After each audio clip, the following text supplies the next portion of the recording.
You'd never think the worst day of your life could begin with a sunset this beautiful. But Whispering Cay had a way of hiding monsters in paradise. And that night, while tourists danced on the sand, one old dog saw something no one else did.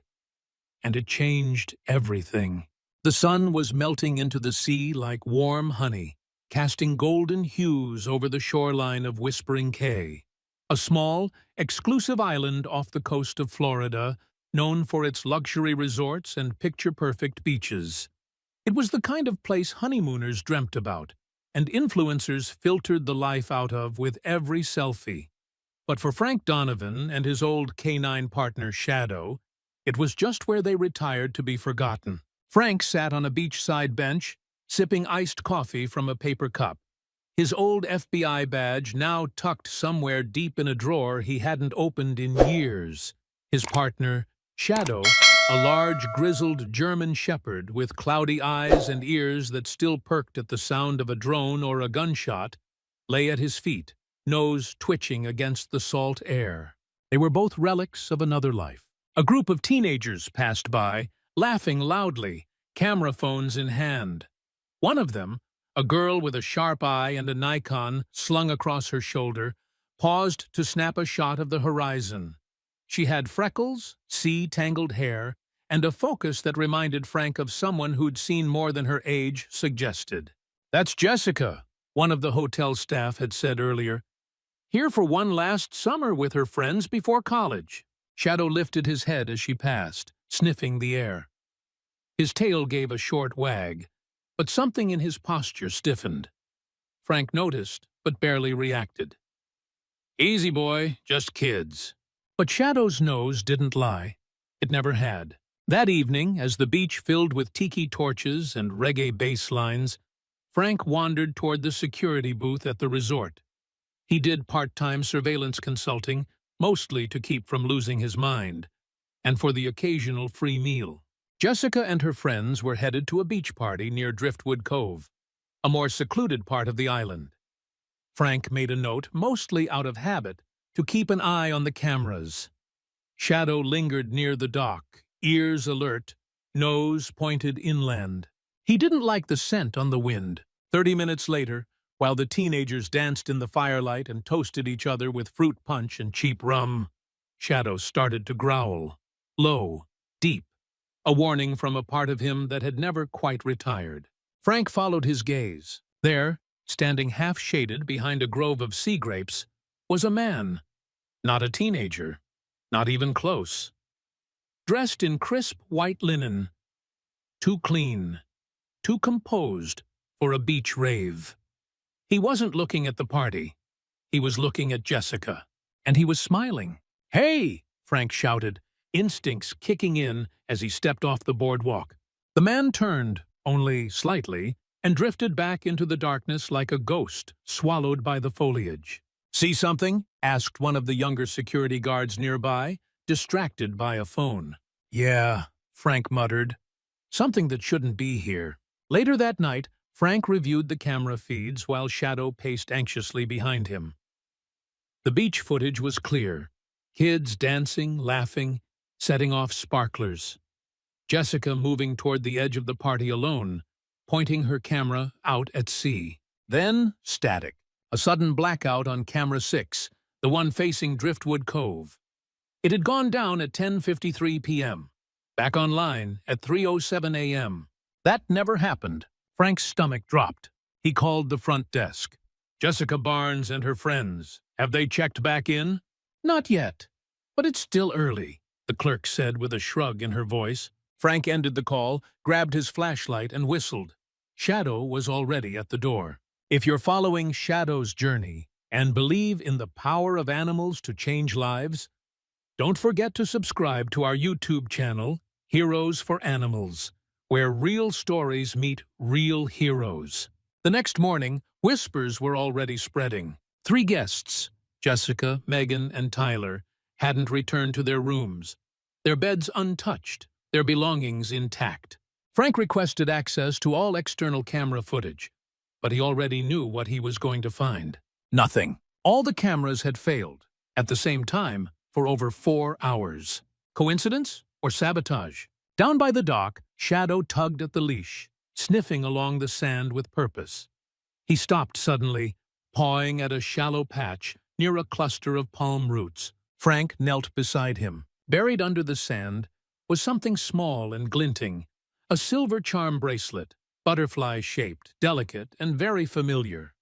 Frank had seen it on Jessica's wrist just the day before. Suddenly, Shadow barked, loud and urgent, and ran toward the dunes, nose to the ground. Frank followed. Behind the brush, tire tracks. Wide, deep, fresh. They led from the cove to a side road often used by supply trucks, and rarely patrolled. Frank called the local authorities. They took down his report, nodded politely, and assured him the teens had probably just gotten drunk and wandered off. "They're probably sleeping it off in someone's bungalow," the officer chuckled. But Shadow growled again. Frank didn't laugh.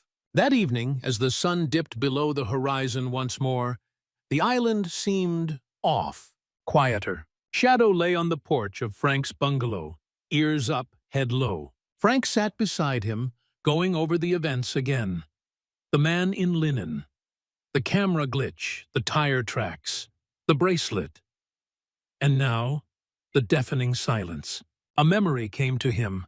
Years ago, on a case in Arizona, they'd found a missing girl because Shadow had refused to let go of a scent. He had pulled Frank across a ravine, down a gulch, and into a drainage tunnel. The girl had been tied up, but alive. Shadow never gave up. Frank rubbed the old dog's ears. "You're trying to tell me something, aren't you, buddy?" Shadow closed his eyes, but his ears never stopped listening, because something was still out there, and it had taken 3 kids in the night.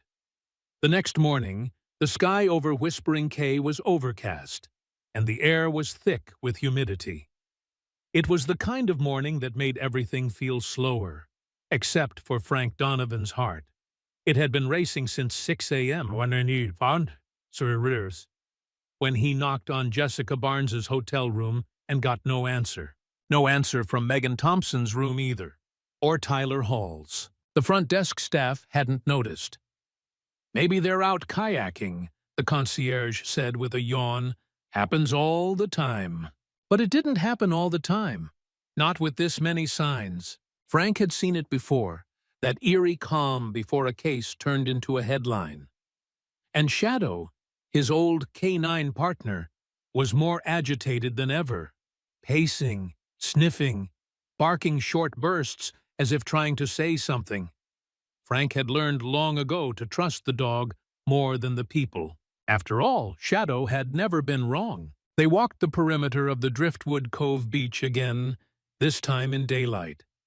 Frank wore a sun-faded ball cap and mirrored sunglasses, the kind of retired guy uniform that helped him blend in.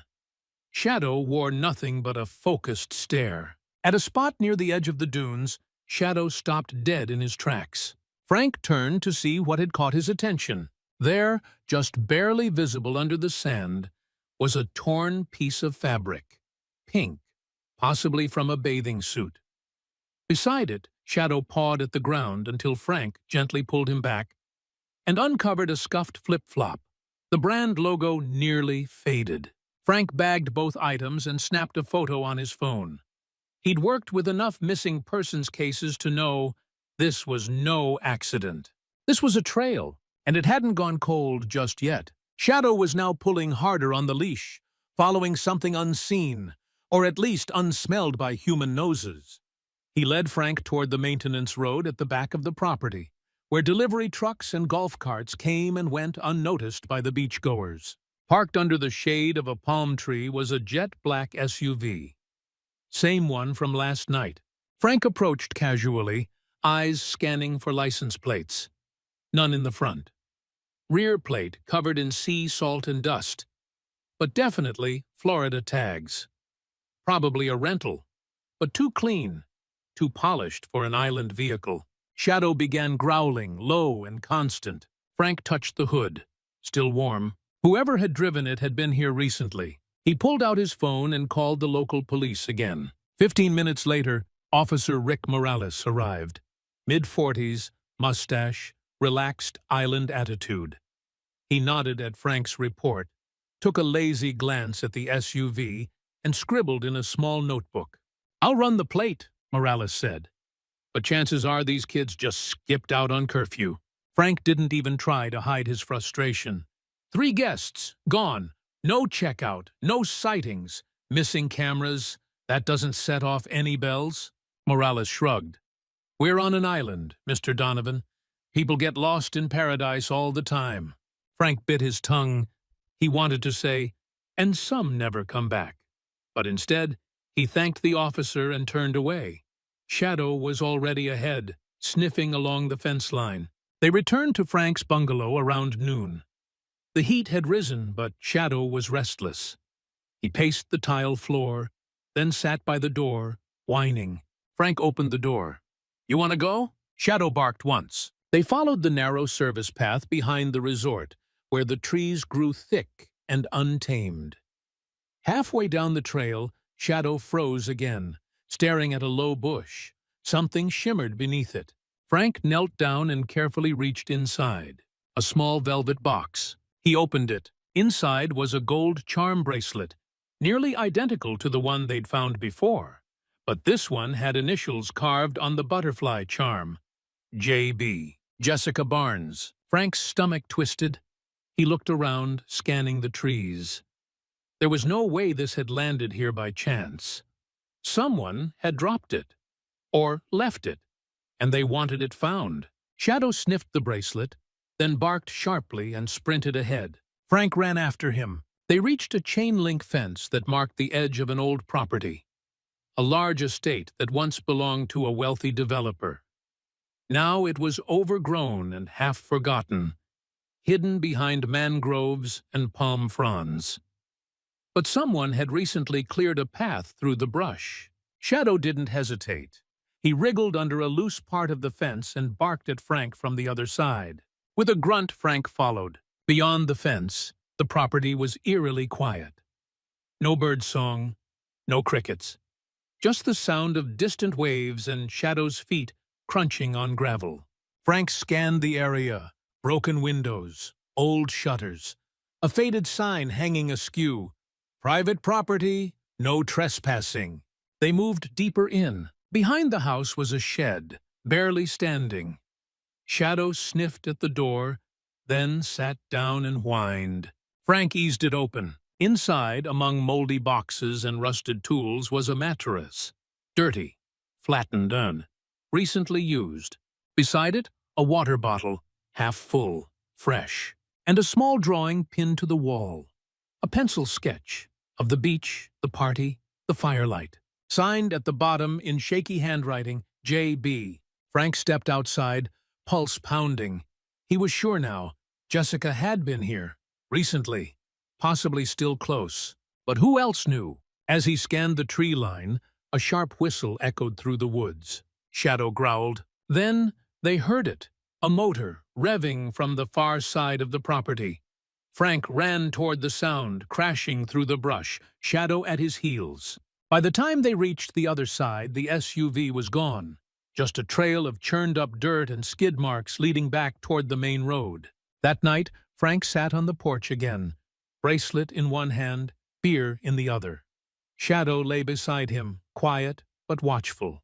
Frank dialed his old partner in the bureau, Special Agent Dana Crowley, now stationed in Miami. "We've got 3 missing kids," Frank said.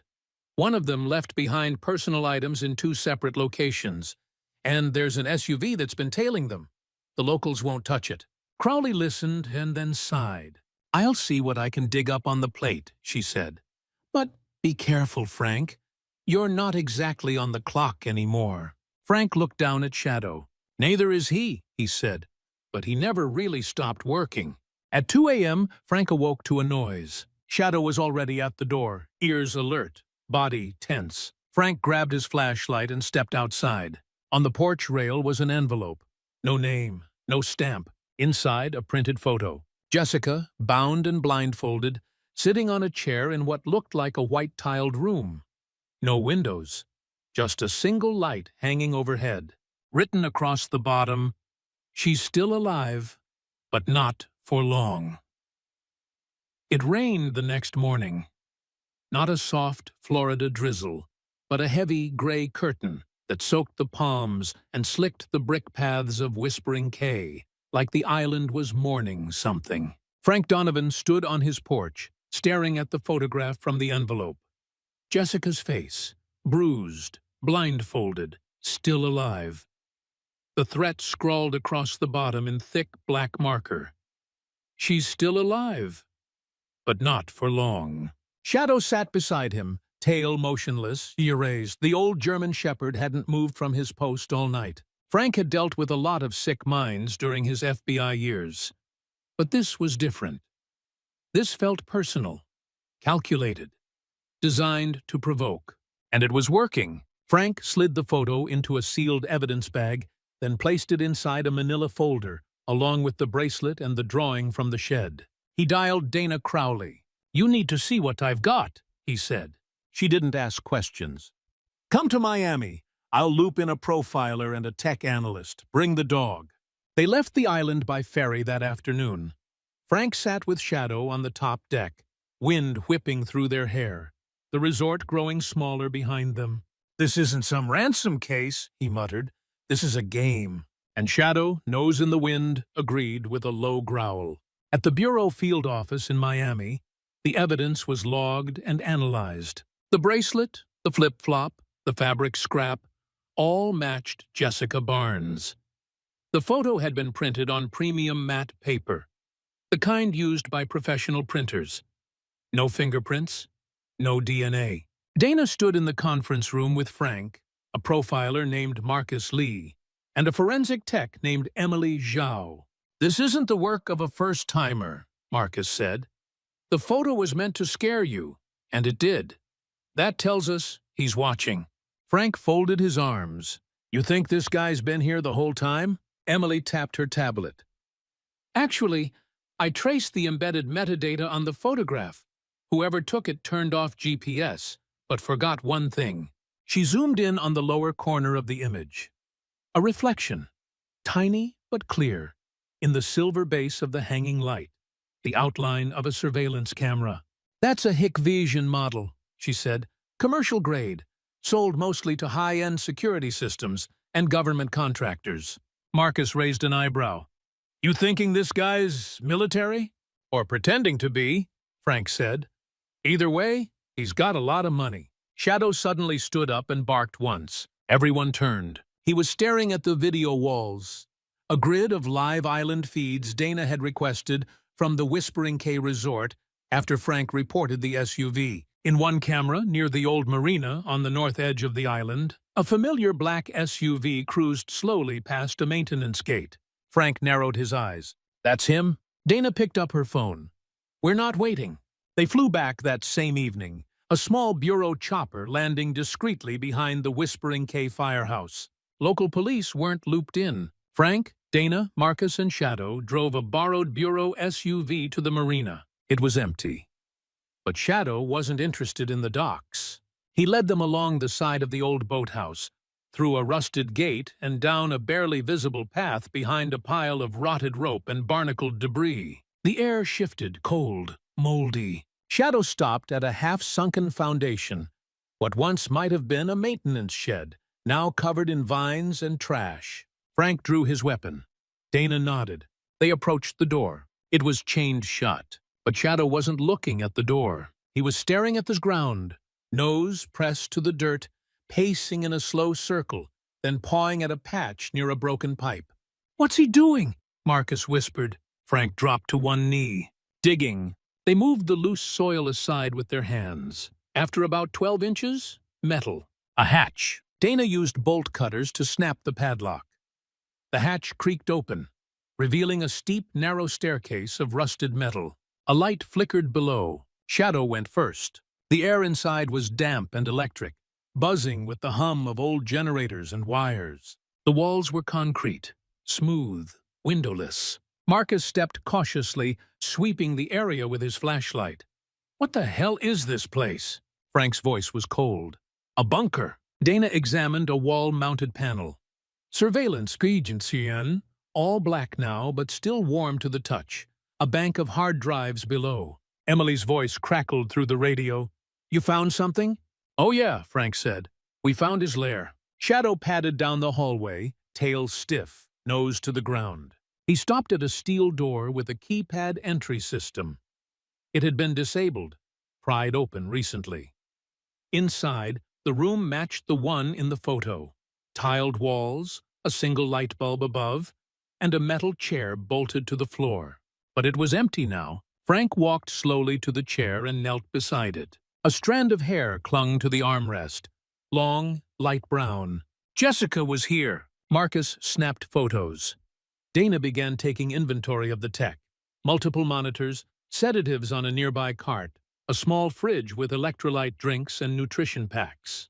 "Whoever used this," she said, "was planning to keep people alive, controlled, isolated." Frank picked up a crumpled notebook from the floor. Most of the pages were torn, but on the inside cover, one name remained. Blackwood. They emerged from the bunker just before sunrise. The sun split the sky in coral and gold, but it didn't bring comfort. Frank stared out at the water. "Blackwood. That name mean anything to you?" Dana nodded. "Blackwood Development. One of the biggest real estate dynasties in the Southeast. Old money, multiple offshore holdings." Marcus added, "Rumors of abuse, corruption, but nothing ever stuck." Frank clenched his fists. It just did. Back at the Bureau mobile unit, Emily confirmed it. The bunker was built under a shell corporation tied to a Blackwood-owned property. Satellite imagery showed two more similar structures, one near Water Point, the other in San Marco Key. "We've got a pattern," she said. "This wasn't a one-time event." Dana stood at the center of the mobile command tent, adrenaline pulsing through the air. "We coordinate with federal teams. We search the other two locations." Frank leaned against the wall, arms crossed. "And we make sure no one else disappears." Shadow lay on the floor, eyes wide open, still alert. He hadn't slept in almost 24 hours. But when Frank looked at him, the dog's tail gave a slow thump. "You found her," Frank whispered. "We're going to get her back." The road up to Water Point was steep, narrow, and lined with palms that twisted in the sea wind. At the top of the hill sat Blackwood Villa, a sprawling estate tucked behind wrought iron gates, overlooking the Atlantic like it had something to hide.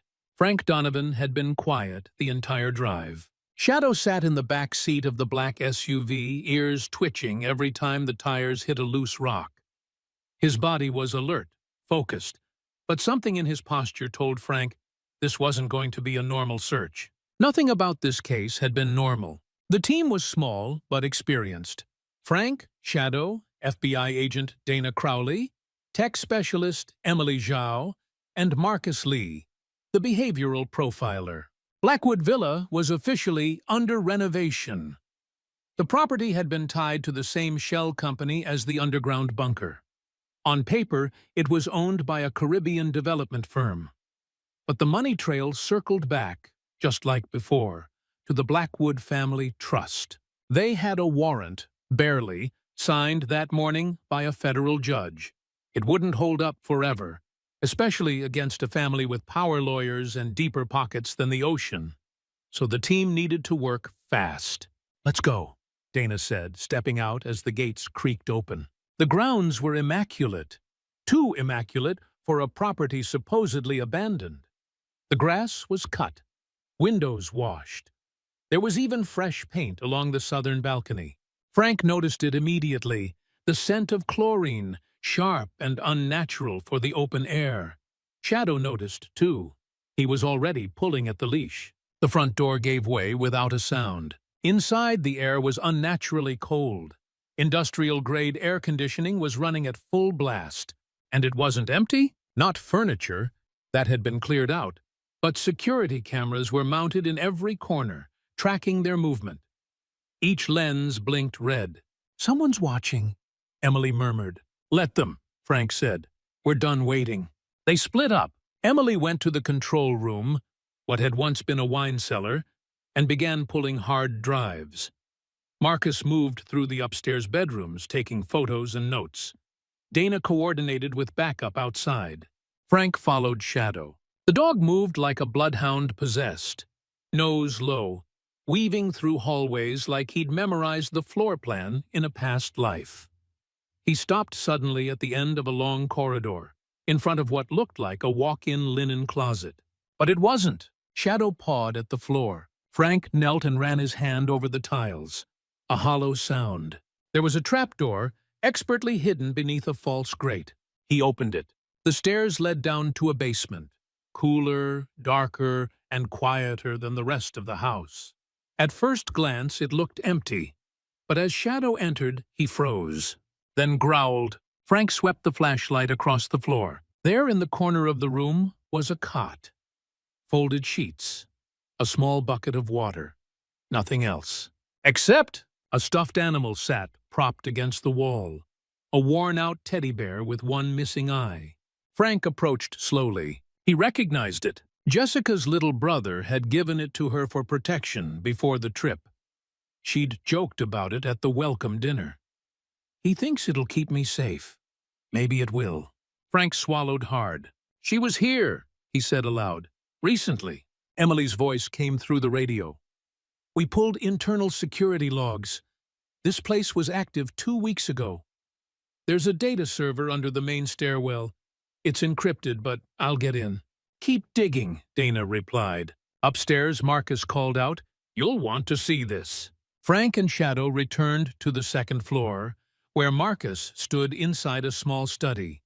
He pointed to a corkboard on the wall, filled with printed photographs, each pinned with color-coded thumbtacks. Frank stared. It wasn't just Jessica. There were photos of dozens of young adults, aged 16 to 21, taken at beaches, parks, campuses, all candid, all recent, names scribbled on sticky notes beneath each image. Some were crossed out, some circled in red. This isn't about ransom, Marcus said. It's obsession, curation. Dana entered behind them, face pale. We just confirmed a second tunnel. It runs from the garage out toward the cliff. Our ground-penetrating radar picked up chambers. Multiple. Frank turned to Shadow. Let's finish this. The tunnel smelled like sea spray, sweat, and fear. A mix Frank had smelled too many times in his career. Shadow moved with purpose, ears forward, body tight. At the end of the passage was a vault-style door, locked with a digital keypad. Emily arrived moments later with a portable terminal. Give me 5 minutes, she said. It took 3. The door clicked. It swung open into a long chamber. Clean, white walls, soft LED lighting. Not a dungeon. More like a high-tech holding cell. Inside were 12 small rooms, each with a bed, a toilet, and a glass panel for observation. Some were empty. Others showed signs of recent occupation. A notebook, a used cup, a worn-out hoodie. In one cell, Frank spotted a bracelet resting on the floor. A butterfly charm. Silver. Shadow barked, loud and sharp. Frank picked it up. It was engraved. JB. He closed his eyes. She was here. Less than a week ago. They cleared the entire chamber. No captives remained, but evidence did. Emily collected DNA swabs, fingerprints, and timestamps from the internal server. Dana coordinated the extraction team. Marcus documented everything for behavioral analysis. Shadow stood still for a moment, sniffing the air near the ventilation grate. Then he growled and lunged. The grate popped open. Inside, tucked behind a fan motor, was a small camera. Still on. Still recording. Frank snatched it out and crushed it under his boot. He's watching, he muttered. Still watching. Dana's phone rang.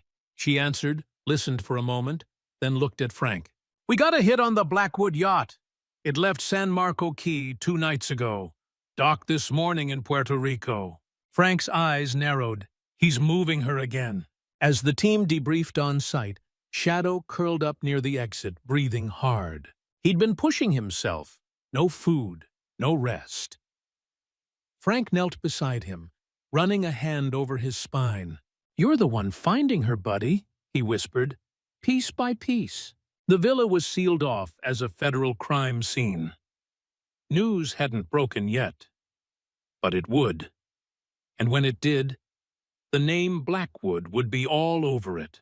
That night, back at the Bureau's temporary command center, Emily uploaded a backup of the basement's video system. She clicked open one file at random, dated 6 days ago. Jessica appeared on screen, alive, pale, exhausted, but still there. She spoke to the camera, her voice barely audible. "My name is Jessica Barnes. I don't know how long I've been here. Please, if someone finds this, there are others like me. Don't stop looking." The door opened behind her. She looked up. Then the screen went black. Emily stared at the frozen frame. Behind Jessica, entering the room, was a tall man in a linen shirt, his face just visible. It was him, Bradley Blackwood. Bradley Blackwood had a 36-hour head start. He'd taken Jessica and vanished again, this time on open water, leaving behind just enough evidence to confirm the unthinkable. The entire operation had been real, meticulously planned, international, hidden in plain sight. Now he was running, and Shadow was ready to chase. The FBI task force set up temporary HQ in San Juan, Puerto Rico, just 10 miles from the private dock where the Black Phoenix, Blackwood's yacht, had refueled and slipped away again. Frank Donovan stood at the center of the operations tent, a black baseball cap low over his eyes, Shadow resting at his feet like a coiled spring. "Intel says he left port at 3:14 a.m., Dana Crowley reported. "Didn't check in with customs. That's not unusual for someone with his money and contacts, but it gives us a trail." Emily Zhao tapped a map spread across the folding table. "There are at least 6 islands in this radius where someone could lay low. All of them remote, unregulated, some with old estates built before zoning laws ever existed." Frank leaned over the map. His eyes narrowed. Shadow growled softly, nose twitching. "He smells something," Frank muttered. Dana chuckled without humor. "He smells justice." They boarded a small government-issued patrol boat at dawn, the sun barely peeking over the Caribbean horizon.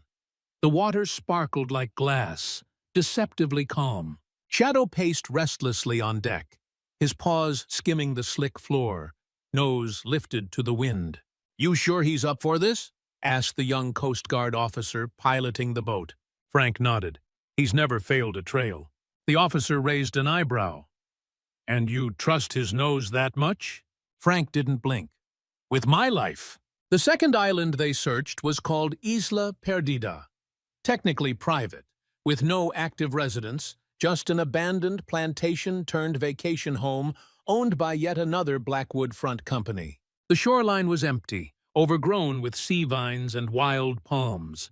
As soon as the boat docked, Shadow jumped to land, nose pressed to the ground. Frank followed, weapon drawn, scanning for movement. They moved quickly through the underbrush, the team in formation.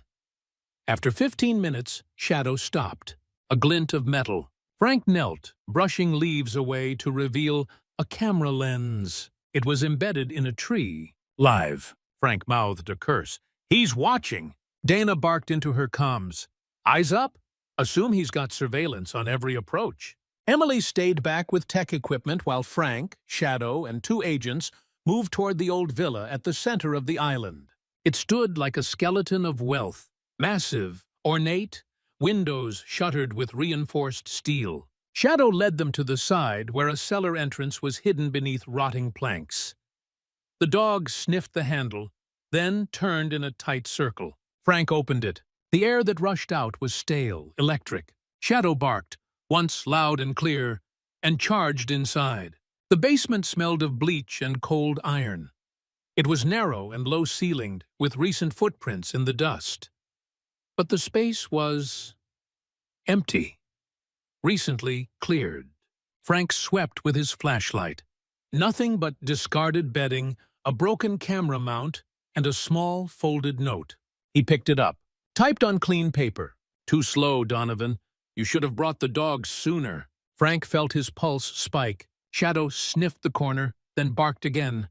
but this time more urgent. He dashed back up the stairs, heading outside. Frank chased after him. Shadow ran toward the edge of the island, toward the sea. When Frank caught up, he saw what the dog had already sensed. A smaller boat, recently launched. Motors still warm. Tracks in the sand. Dana radioed in. "We've got movement. Coast Guard just spotted a speedboat heading east. Low profile. Could be our guy." Frank looked down at Shadow. "You want to finish this?" Shadow gave a soft growl. It was all the answer he needed. They launched back into open water, chasing a fading dot on the radar. The sun was high now, the waves rougher. The patrol boat rocked with each push forward, white spray drenching everyone on deck. Dana leaned over her headset. "Target is approaching a restricted cove near Isla de la Niebla. Old Spanish ruins, no records of recent use." Frank clenched the railing. "Then that's where we're going." The approach was dangerous. Coral rocks jutting like spears beneath the surface. They slowed the boat and deployed a Zodiac dinghy. Frank, Dana, and Shadow jumped in. The cove was quiet. Too quiet. Shadow's posture shifted. Frank whispered, "He's close." They followed the dog through the dense brush, boots sinking into damp moss, vines catching their arms. Then, a clearing. A stone building, ancient and cracked, stood like a temple left behind by time. But a diesel generator hummed behind it. Not ancient, modern. Shadow crouched low. Frank motioned for silence, and the team fanned out. He and Shadow entered first. Inside was a room not unlike the one in the basement of Blackwood Villa. Clean, cold, functional. But this one had 3 cells, all empty except one. Jessica! She sat curled on the floor, face pale, hair matted. But when she looked up and saw Shadow, her expression cracked into disbelief. Then joy. "Shadow?" she whispered. The dog ran to her cell, barking wildly. Frank pushed past, found the lock, and popped it with a crowbar. Jessica threw her arms around Shadow, sobbing into his fur. "You found me," she cried. "You found me." Frank knelt beside her. "We're gonna get you home, kid." But it wasn't over. A door slammed somewhere deeper in the ruins. Dana's voice came through the comms. "Contact! Rear hallway! We're engaging!" Gunshots echoed outside. Frank turned to Jessica. "Can you walk?" She nodded. "Yes, I can now." Shadow led the way out, flanking her like a guardian. Outside, agents were securing the area. Dana emerged with blood on her sleeve but a satisfied look on her face. "He's not dead," she said, "but he'll wish he was." Blackwood had been captured, shot in the leg while trying to flee through a cave tunnel. The operation was over. Jessica was safe, but the fight was just beginning. Hours later, aboard the transport helicopter back to San Juan, Jessica sat between Frank and Shadow, wrapped in a blanket. She reached down and touched Shadow's paw. "I left the camera for someone," she said softly, "but I never thought it'd be a dog that found it." Frank smiled. "He's not just a dog." Shadow rested his head in Jessica's lap, eyes finally closing. 4 years of training, a lifetime of instinct, and today he'd done the impossible. He'd brought someone back. 6 months had passed since the rescue, since the bunker, since Shadow saved Jessica Barnes and helped bring down one of the most deeply buried secrets in American criminal history. Now, the trial of Bradley Blackwood was underway in federal court in Miami. Outside the courthouse, reporters clustered like vultures in a thunderstorm. Cameras clicked. Protesters shouted. Supporters of the victims held signs, their faces etched with pain and hope. Inside, the air was different. Heavy, quiet. Jessica sat beside Frank Donovan in the witness waiting room, dressed in a navy blue suit that hung just slightly too loose on her thin frame. Her hair had grown back after being cut during her captivity. Her eyes, though tired, no longer looked lost. Shadow lay at her feet, his head resting gently on her shoe. She smiled at him, then looked at Frank. "Do you think I can do this?" Frank didn't answer right away. He reached down and scratched behind Shadow's ear. "He's already done the impossible. Now it's your turn."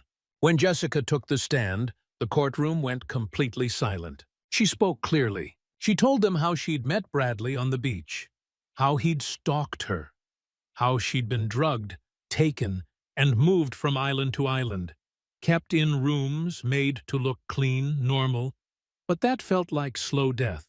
She told them about the others, the rules, the punishments, the silence. She told them about the bracelet, the one Shadow had found buried in the sand, and the secret camera inside it. And then she looked directly at Bradley. He sat with his lawyers, hands folded, face pale and expressionless. "I survived," she said, "and I'm not afraid of you anymore." Outside the courtroom, the crowd erupted in applause as Jessica stepped into the sun. Frank waited near the steps, Shadow sitting beside him in a custom service vest that read, "Retired K9, Hero Unit." Jessica bent down and kissed the dog's head. "He's the reason I'm here?" Reporters swarmed her. "What was it like being found by a dog? Would you call him a miracle?" Jessica smiled softly. "He didn't just find me. He reminded me what it meant to hope again." The trial lasted 3 more weeks. Dozens of witnesses testified. FBI agents, victims, forensic analysts, even a few former employees of the Blackwood estate who had turned whistleblower. The evidence was overwhelming. Surveillance footage, financial records, voice recordings. Bradley's attorneys tried the mental illness angle, claimed he was unstable, manipulated by his family, that he'd been abandoned as a child and created a fantasy world to survive. But the jury wasn't buying it. On the 12th day of deliberation, they returned the verdict. Guilty on all counts: kidnapping, trafficking, conspiracy, obstruction of justice, and more. He was sentenced to 6 consecutive life terms with no possibility of parole. When the verdict was read, Frank let out a breath he hadn't realized he'd been holding for years. In the back row, Shadow thumped his tail softly, as if he understood. After court adjourned, Dana Crowley pulled Frank aside. "We've had a lot of agents on this case," she said, "but none of them would have cracked it without you two." Frank shook his head. "I just followed the dog." Dana smiled. "Yeah, but that dog followed a scent no one else even noticed." 3 weeks later, Jessica moved into her own apartment, a small place above a bookstore in Boston. Her parents helped her settle in, but she insisted on independence. She began taking classes again. Photography, of course, but also psychology. "I want to work with survivors," she told Frank during a video call. "Help them find their way back, like I did." Frank looked over at Shadow, napping under the porch swing. "He'd be proud of that." Jessica chuckled. "He better be." As for Shadow, retirement was finally real. He and Frank moved into a cabin in the North Carolina mountains. Big porch, quiet mornings, long walks through the woods. Every so often, a neighbor or a kid from town would stop by asking, "Is that the dog from the trial?" Frank would smile. "Yeah, that's him." Shadow would sit proudly, as if posing for an invisible statue. But he no longer chased leads. He chased butterflies. One chilly morning in late October, Frank brewed coffee, while Shadow slept in his usual spot by the window. The sun filtered through the trees in golden beams. Jessica called. Her face lit up the screen, and behind her, a gallery show. Photographs from survivors, including her own. She panned her phone toward a centerpiece photo. It was Shadow, captured the day of her rescue, nose to the ground, pulling Frank toward the cellar stairs. "You're the headliner," she said. Frank blinked hard. "He deserves it." Jessica's voice softened. "We all do." At the gallery opening, Jessica gave a speech. She didn't talk about pain. She talked about courage, about rebuilding, and about a dog that never gave up, even when everyone else did. "I was lost," she said. "But somewhere out there, a retired K9 refused to believe I was gone. He didn't need words. He just followed the truth. And in the end, that was enough." The audience rose to their feet, and in the front row, Frank wiped his eyes. That night, as stars filled the Carolina sky, Frank stepped outside with Shadow beside him. The dog moved slower now, his snout more silver than black. But his eyes, still sharp, still loyal. Frank tossed a tennis ball gently across the yard. Shadow trotted after it, slower than before, but still smiling. "You did it, boy," Frank said softly. "You brought her home." Shadow wagged once, laid down in the grass, and looked up at the sky. No more fear, no more darkness, just peace. Thank you for following Shadow's story. His journey wasn't just about sniffing out clues or chasing bad guys. It was about loyalty, instinct, and believing in something or someone, even when the rest of the world gives up. If Shadow taught us anything, it's that heroes don't always wear badges.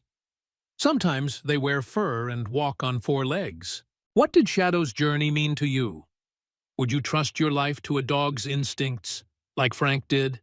Let us know in the comments. And don't forget to like, share, and subscribe to Heroes for Animals for more stories that prove courage comes in every shape and size.